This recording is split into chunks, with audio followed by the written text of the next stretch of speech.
All right, you heard the voice. You see the man. He's the world champion team president from the 2003 Marlins. Love having him in studio. David Samson. And oh, by the way, David knows something about winning games 6 and 7 on the road in an NLCS. His team did it with the Marlins against the Cubs en route to that championship in 03. Let's first start with Max Fried. You and I were watching the game together. They went up 2-0 on the Freeman home run. And you said being up 2-0 with Fried is like being up 7-0, and we both went, uh-oh, Dodgers are in trouble. How surprised were you that Max Fried just really didn't have it tonight? He ended up looking scared to me, and that's what struck me about the game Fried pitched. When you're given a 2-0 lead and you're an ace, you make that stay, especially in an elimination game when you have a chance to finish off a series.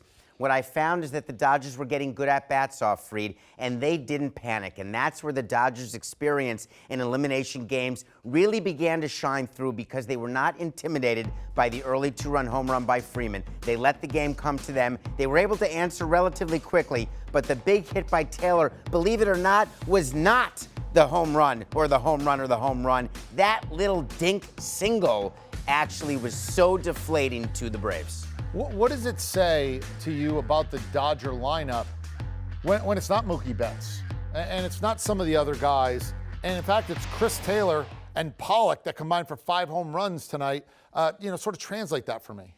Translate that, money. A.J. Pollock was signed as a free agent, and they overpaid. No other team could afford to pay him.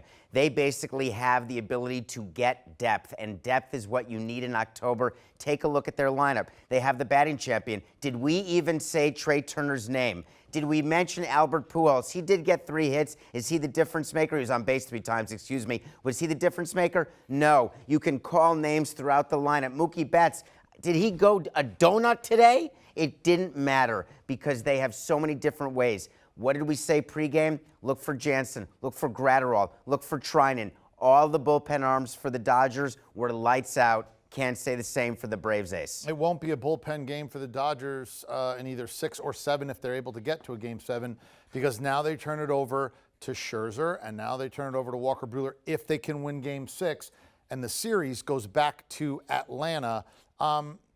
Your initial thoughts when you now think, okay, I saw how game 5 played out. Let's spin it forward. Game 6, Scherzer, Dodgers, a little bit of momentum, but Atlanta back home, their fans, their beds, their home cooking. So let's start by saying this is not like last year. Everyone wants to say, oh, this is already a repeat. Remember, last year was in the bubble. It's not that Atlanta had home field advantage. Frankly, the Dodgers didn't either, even though they got to bat last in games 6 and 7. As you recall, those games were played in Texas and San Diego in what feels like a decade ago.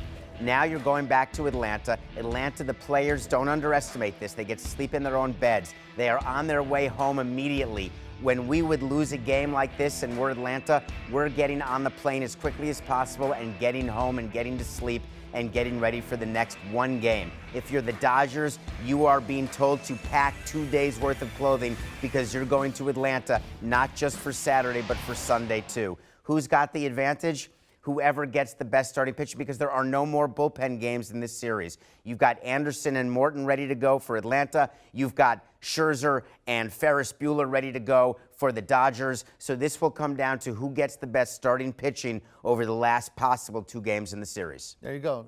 I mean, Ferris Bueller, Jethro Tull, there are a lot of good pitching names here with Ian Anderson. He's the guy who plays the flute in Jethro Tull, so there you go. Hey, Aqualung. All right, 3 possible ways this series ends. There's only 3. Braves in 6, Braves in 7, Dodgers in 7.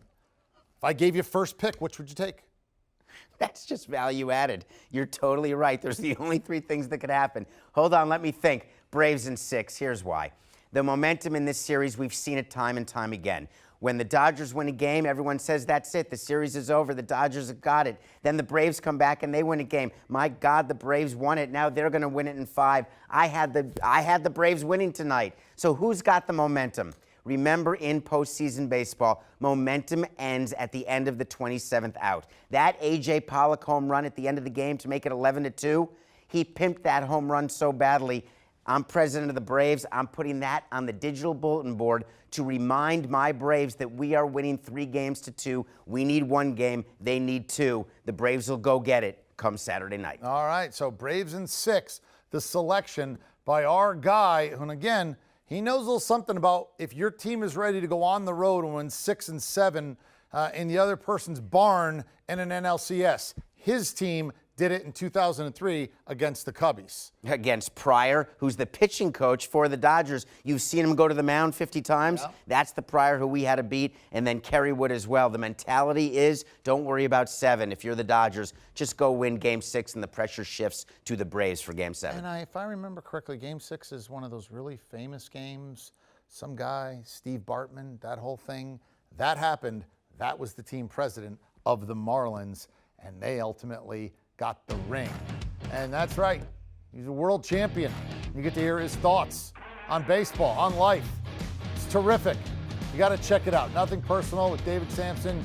It's one of our great family of CBS Sports podcasts. You download, you subscribe, you enjoy.